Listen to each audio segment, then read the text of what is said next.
Alright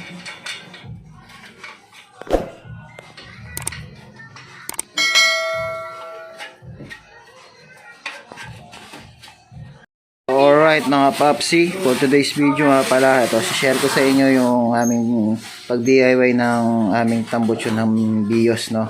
Naputol nung pumunta kami sa probinsya ng nakaraan.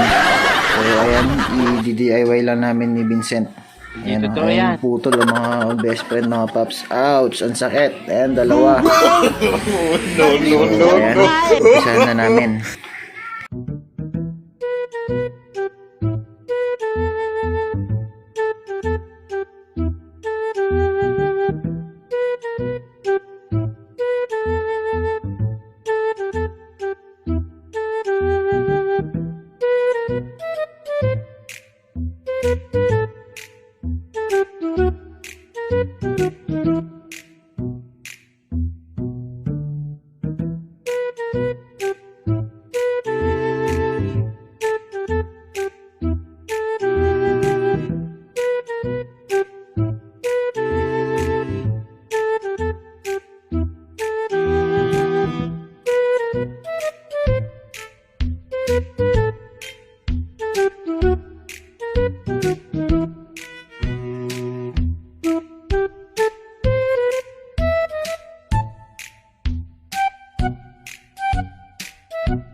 Ayan mga paps, kinakabit na ni Vincent sa Michael yung ating DIY na muffler ng ating Toyota Vios.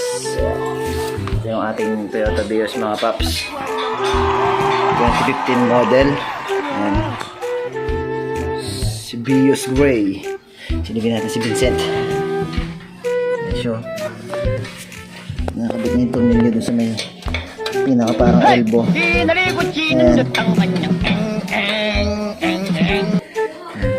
Sound check tayo mamaya mga paps.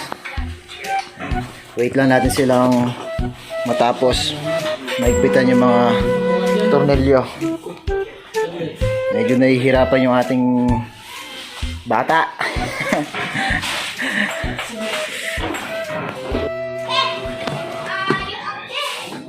So alright mga paps, tapos na sila na ikabit yung tambucho natin na DIY natin dahil naputol.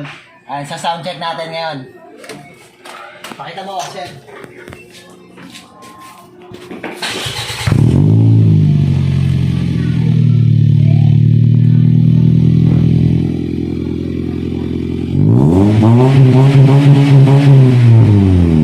Will you please repeat it?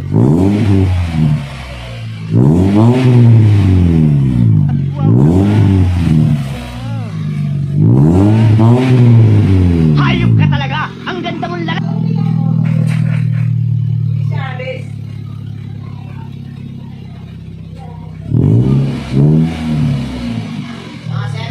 Hi ka. Hi, bye-bye, sabi mo. Bye-bye. So, ayan mga paps, tapos na namin may kabit yung tambucho. Ayan, narinig nyo na yung sound check. Yan, hindi na siya pangit. Buo na siya ngayon ulit mga paps. Ayun, no? So, hanggang dito na lang po ang aming vlog. Thank you for watching. Bye-bye. Bye-bye ka na. Bye-bye. Bye-bye.